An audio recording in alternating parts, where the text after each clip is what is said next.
Soy Mercat Alfafar.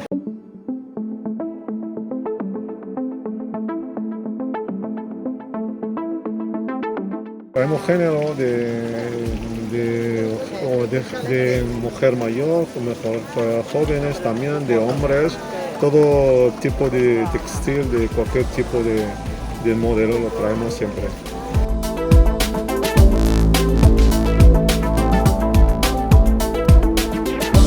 Vengo martes y viernes. Martes aquí en Alfafar, el viernes en Pacalcosa.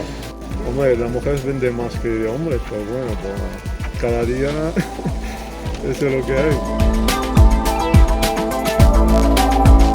Todo, abrigos, pantalones, chaquetas, todo tipo de ropa, ¿vale? Todo ropa.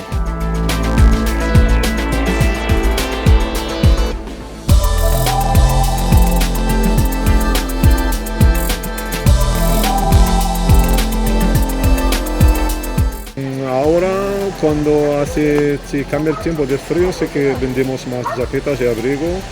Y luego hace cosas finas, hace de lanas también, cosas así. Pero abrigo poco a poco se vende ahora por tiempo también.